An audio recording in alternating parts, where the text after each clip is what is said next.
Welcome to Lahari's classes. ఈ వీడియోలో Andhra Pradesh September 2025 monthly current అఫైర్స్ని డిస్కస్ చేసుకోబోతున్నాము. ఫస్ట్ వన్ ఆటో డ్రైవర్ల సేవలో స్కీమ్ అన్నమాట. ఇది అక్టోబర్ 4, 2025 విజయవాడలో లాంచ్ చేయబోతున్నారు. ఈ స్కీమ్ ద్వారా ఆటో డ్రైవర్స్కి, ట్యాక్సీ డ్రైవర్స్కి, మ్యాక్సీ క్యాబ్ డ్రైవర్స్కి ఎవరైతే ఓన్గా వాళ్ళ వెహికల్స్ని డ్రైవ్ చేస్తున్నారో వాళ్ళందరికీ ఈ స్కీమ్ ద్వారా 15,000 రూపీస్ పర్ యానమ్ని ఫినాన్షియల్ అసిస్టెన్స్గా ఇవ్వబోతున్నారు. బడ్జెట్లో దీని టోటల్ అలొకేషన్ వచ్చి 435 crore రూపీస్ అన్నమాట. అండ్ ఎలిజిబిలిటీ వచ్చి ఎవరైనా కానీ ఓన్ చేసి ఉండాలి అండ్ వాళ్ళే డ్రైవ్ చేస్తూ ఉండాలి ఒక ప్యాసింజర్ వెహికల్స్ని. ఏవంటే auto rickshaws, taxis and maxi cabs. ఈ స్టేట్ వాళ్ళ అప్లికేషన్ వేసుకున్నాక వాళ్ళ ఎలిజిబిలిటీని GSWS NBM అనే పోర్టల్ ద్వారా వాళ్ళ స్టేటస్ని ఆధార్ కార్డ్ కంపల్సరీగా ఇచ్చినట్లయితే ఆధార్ డీటెయిల్స్ ద్వారా వాళ్ళు చెక్ చేసుకోవచ్చు. సో ద స్కీమ్ నేమ్ వచ్చి ఆటో డ్రైవర్ల సేవలో. Next one change maker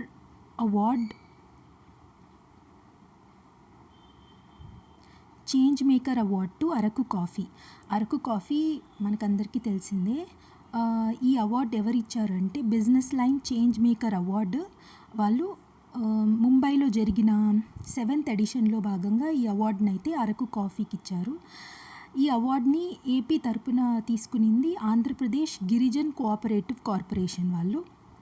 Araku కాఫీకి GI ట్యాగ్ 2019లోనే వచ్చింది. ఇది చాలా ఇంపార్టెంట్ ఫ్యాక్ట్, గుర్తుపెట్టుకోవాలి. ప్రస్తుతం ఏపీ ట్రైబల్ మినిస్టర్గా గుమ్మిడి సంధ్యారాణి గారు అయితే ఉన్నారు. అరకు కాఫీని బాగా ప్రాసెస్ చేసి ఇంటర్నేషనల్ లెవెల్లో గుర్తింపు తేవడానికి, ఇంకా దానికి state of the art integrated coffee processing యూనిట్ని అయితే మాకవరపాలెం నియర్ నర్సీపట్నం అయితే అక్కడైతే ఎస్టాబ్లిష్ చేయబోతున్నారు. ఈ మోడల్ ఏంటంటే బీన్ టు కప్ మోడల్. అంటే ఏంటి, కాఫీ బీన్స్ నుంచి కప్, అంటే కాఫీ కప్ వరకు ఎలా అయితే మనం మొత్తం ప్రాసెసింగ్ అంతా కూడా చేసి వాల్యూ అడిషన్కి, అరకు కాఫీకి వాల్యూ యాడ్ చేసి దాని యొక్క ఇంటర్నేషనల్ కానీ నేషనల్ మార్కెట్ని ఎక్స్పాండ్ చేయడానికి ఇక్కడైతే ఒక ప్రాసెసింగ్ యూనిట్ని ఎస్టాబ్లిష్ చేయబోతున్నారు. గుర్తుపెట్టుకోండి, Narsipatnam. Next one 28th national conference on governance 2025. ఇది వైజాగ్లో జరిగింది 22nd and 23rd September. Theme వచ్చేసి Viksit Bharat civil service and digital transformation. ఏం లేదు, సివిల్ సర్వీసెస్లో ఈ డిజిటల్ ప్రోడక్ట్స్ని ఎలా యూస్ చేయాలి, digital competencies and data driven ఫ్రేమ్వర్క్ని ఎలా ఇవ్వాలి, దాని ద్వారా ఎఫిషియంట్ గవర్నెన్స్ని తీసుకురావడానికి ఈ కాన్ఫరెన్స్ని అయితే వాళ్ళు కండక్ట్ చేశారు. సెంట్రల్ గవర్నమెంట్ MEITY ఉంది కదా, ministry of electronics and IT information technology వాళ్ళు అండ్ ఏపీ గవర్నమెంట్ కలిసి కాన్ఫరెన్స్ని అయితే వైజాగ్లో కండక్ట్ చేశారు. Next one India's first large private gold mine Jonnagiri, అంటే కర్నూలు దగ్గర ఉన్న జొన్నగిరిలో ఇంకా ఆపరేషన్లోకి రాబోతోంది. ఇది ప్రైవేట్ గోల్డ్ మైన్ అంటున్నాం కాబట్టి, సో ప్రైవేట్ పార్టిసిపెంట్ ఎవరు అంటే Deccan gold mines limited DGML. వీళ్ళు పర్ ఇయర్ 750 kg గోల్డ్ని అండ్ వచ్చే 2 to 3 yearsలో 1000 kg వరకు గోల్డ్ని మైన్ చేయాలని ఒక అగ్రిమెంట్ లాగా అనమాట, అలా కుదిరింది. సో ఎక్కడ అంటే India's first large private gold mine Jonnagiri, Kurnool district. గుర్తుపెట్టుకోండి.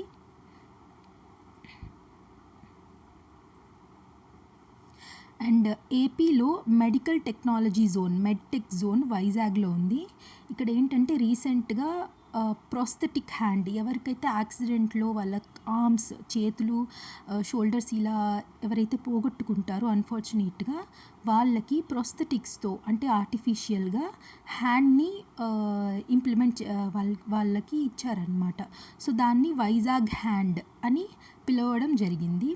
ఎలాగైతే జైపూర్ ఫుట్ ఫేమస్, అంటే కాళ్ళు యాక్సిడెంట్స్లో పోగొట్టుకున్న వాళ్ళకి ఆర్టిఫిషియల్గా ప్రోస్థెటిక్ ఫుట్ ఎలా అయితే పెడతారో సేమ్ అదే విధంగా హ్యాండ్ అనమాట, వైజాగ్ హ్యాండ్. ఈ ఏపీ మెడ్టెక్ జోన్ వైజాగ్లో ఉండేది ఏంటంటే మెడికల్ టెక్నాలజీస్ని సప్లై చేస్తుందన్నమాట. సో ఏపీకి సంబంధించిన మెడ్టెక్ జోన్ అయితే వైజాగ్లో ఉంది, గుర్తుపెట్టుకోండి. నెక్స్ట్, రాజమండ్రి సెంట్రల్ ప్రిజన్కి బ్రాంజ్ అవార్డు వచ్చింది హైజీన్ మెయింటెనెన్స్లో. ఎక్కడంటే 7th edition of all India prison duty meet 2025 హైదరాబాద్లో జరిగింది. అక్కడ ఈ అవార్డు అయితే ఇవ్వడం జరిగింది రాజమండ్రి సెంట్రల్ జైలుకి. సేమ్ ఇదే జైలు 2024లో బయోడైవర్సిటీ కన్జర్వేషన్ అవార్డు కూడా గెలుచుకునింది. ఎందుకంటే ఎకో ఫ్రెండ్లీ ప్రాక్టీసెస్కి, గ్రౌండ్ వాటర్ మేనేజ్మెంట్కి వాళ్ళు ఎలా కన్జర్వ్ చేస్తున్నారు, ఈ అన్నిటి అంశాల్లో రాజమండ్రి సెంట్రల్ ప్రిజన్కి అయితే ముందు 2024లో కూడా ఈ అవార్డు, బయోడైవర్సిటీ కన్జర్వేషన్ అవార్డు వచ్చింది. ఇప్పుడైతే హైజీన్ అంటే శానిటేషన్, నీట్నెస్, క్లెన్లీనెస్ ఈ విభాగంలో అయితే 3rd ప్రైజ్ అంటే బ్రాంజ్ వచ్చిందనమాట. నెక్స్ట్, సత్యసాయి జిల్లా కోడికొండ దగ్గర మెగా ఇండస్ట్రియల్ పార్క్ని అయితే ఎస్టాబ్లిష్ చేయబోతున్నారు 23,000 ఏకర్స్లో. ఇందులో 16 ఇండస్ట్రీ స్పెసిఫిక్ జోన్స్ ఉంటాయి. దేనికంటే స్పేస్కి, ఏరోస్పేస్కి, ఎలక్ట్రానిక్స్, డ్రోన్స్, ఐటీకి సంబంధించిన వాటికన్నిటికీ సంబంధించిన సెక్టర్స్ ఉంటాయన్నమాట, జోన్స్, స్పెసిఫిక్ జోన్స్. ఎవరు ఈ మోడల్ని ఇంప్లిమెంట్ చేయాలి అని ఇంట్రెస్ట్ అయ్యారంటే లీ అండ్ అసోసియేట్స్ వాళ్ళకి దీన్నైతే ఇవ్వడం జరిగింది మాస్టర్ ప్లాన్కి. ఈ లీ అండ్ అసోసియేట్స్ వాళ్ళే వైజాగ్ సిటీ మాస్టర్ ప్లాన్ని కూడా డెవలప్ చేసింది ముందు. So mega industrial park is going to be established at Kodikonda in Sathya Sai district, remember. Next, iconic bridge అమరావతిలో కృష్ణానది పైన. ఇదేంటంటే కేబుల్ బ్రిడ్జ్, అమరావతి సిటీని విజయవాడ, హైదరాబాద్కి కనెక్ట్ చేస్తున్న NH13తో కనెక్ట్ చేయడమే. దీనివల్ల ఏమవుతుందంటే 40 కిలోమీటర్స్ వరకు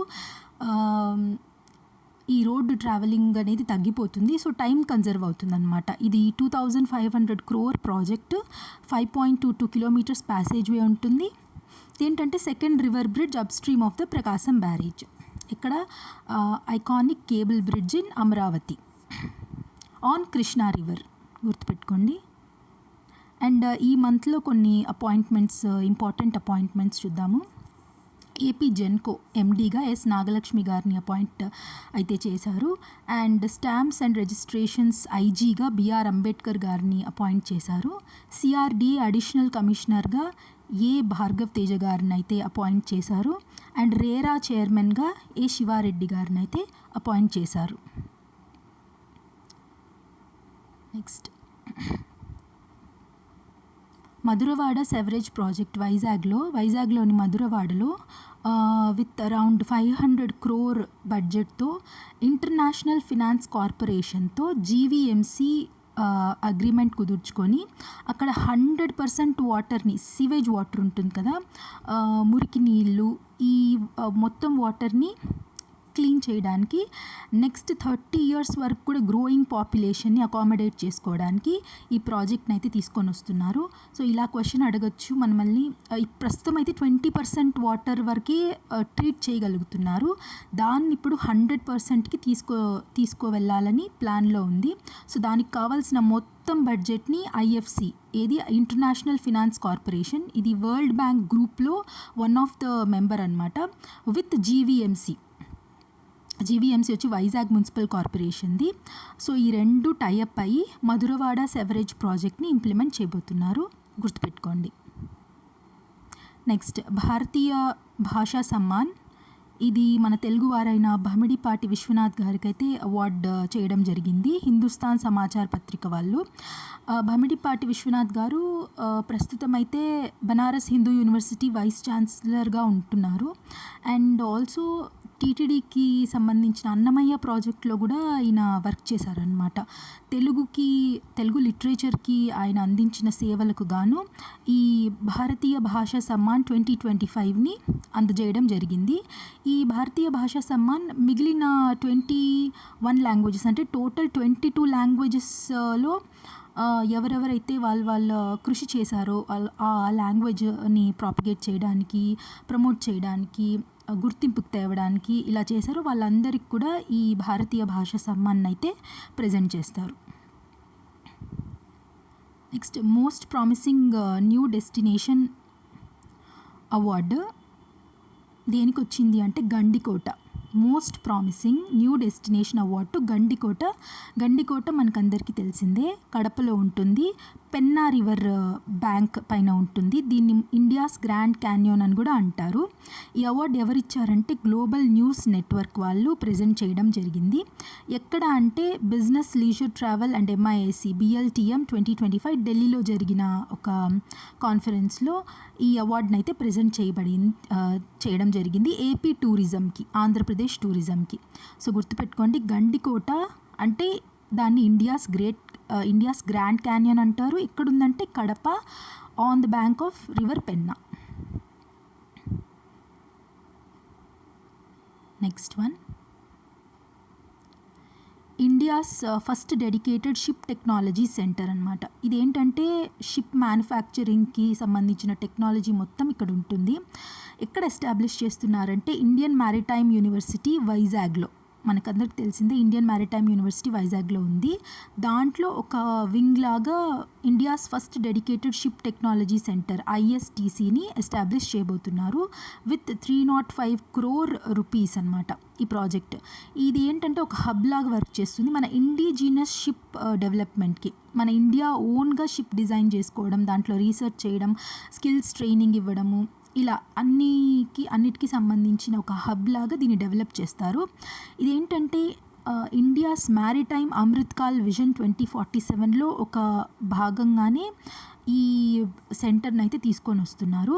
సో మన ఇండియా యొక్క ఎయిమ్ ఏంటంటే one of the top ship building నేషన్స్ని బై 2030 కల్లా 2030 కల్లా ఇండియాని top 10 manufacturing nation, top 10 ship building నేషన్స్లో మన ఇండియాని కూడా చేర్చాలనే ఉద్దేశంతో మన కంట్రీలోనే ఇండిజినస్ టెక్నాలజీతో షిప్ బిల్డింగ్ని, షిప్ డిజైనింగ్ని చేయడానికి అయితే ఈ ఇనిషియేటివ్ని అయితే తీసుకొని వచ్చారు. Next one, first national conference of parliamentary and legislative committees on women empowerment. ఇది ఎక్కడ జరిగింది అంటే ఫస్ట్ నేషనల్ కాన్ఫరెన్స్ ఇది తిరుపతిలో జరిగింది. దీన్నే తిరుపతి రెజల్యూషన్ అని కూడా అంటారు. ఏం లేదు, ఈ కాన్ఫరెన్స్లో ఈ రెజల్యూషన్ తీసుకున్నారు. ఏంటి అంటే ప్రతి ఒక్క ఏది డెవలప్ అవుతున్నా ప్రతి ఒక్క టెక్నాలజీలో కానివ్వండి, లా అండ్ ఎన్ఫోర్స్మెంట్, దేంట్లో అయినా కూడా సైన్స్, ప్రతి అంశాల్లో విమెన్ని, ఆడవాళ్ళని కూడా భాగం చేయాలి కంపల్సరీగా, which is women led development. ఎటువంటి స్టేజెస్లో అయినా as leaders are as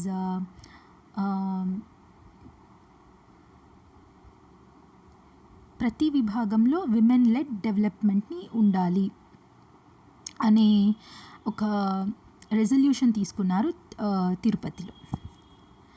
so far మన ఇండియాలో కొన్ని ఏరియాస్లో విమెన్ పార్టిసిపేషన్ ఎలా ఉంది అనేది చూద్దాము.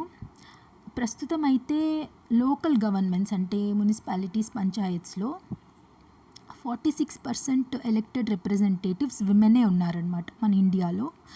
అండ్ స్టెమ్ గ్రాడ్యుయేట్స్ అంటే ఏంటి, science, technology, engineering, mathematics and medicine, ఇక్కడ నుంచి గ్రాడ్యుయేట్ అయిన వాళ్ళలో 43% విమెన్ ఉన్నారు ప్రస్తుతానికి. అండ్ పిఎంఎంవై అంటే పిఎం ముద్రా యోజన ద్వారా 69% విమెన్ ఆంటర్ప్రినర్స్ అయ్యారు. అండ్ స్టాండప్ ఇండియా ప్రోగ్రాంలో 84% విమెన్ ఆంటర్ప్రినర్స్ ఉన్నారనమాట. అంటే ఇక్కడ విమెన్ పార్టిసిపేషన్ అయితే ఎక్కువ ఉంది. సో ప్రస్తుతానికి ఈ నంబర్స్ ఉన్నాయి. ఇంకా ఇవి పెరగాలి, 50% అబవ్ అవ్వాలి, ఇంకా విమెన్ లెడ్ గ్రోత్ ఎక్కువ ఉండాలి అనే ఉద్దేశంతోనే ఈ కాన్ఫరెన్స్ అయితే చేశారు. ఎక్కడంటే తిరుపతిలో first national conference of conference of parliamentary and legislative committees on women empowerment. So అది ఈ మంత్ టాపిక్స్ చాలా తక్కువ ఉన్నాయి. సో ఇది ఫైనల్ వన్. ఇక్కడితో మొత్తం టాపిక్స్ కంప్లీట్ అయిపోయింది. మోస్ట్లీ ఆగస్ట్ మంత్ కరెంట్ అఫైర్స్లో స్కీమ్స్ కానీ ఎక్కువ టాపిక్స్ ఉన్నాయి. నేను ఇన్డెప్త్గా కవర్ చేశాను. ఆ ప్లేలిస్ట్ని డిస్క్రిప్షన్లో ఇస్తాను.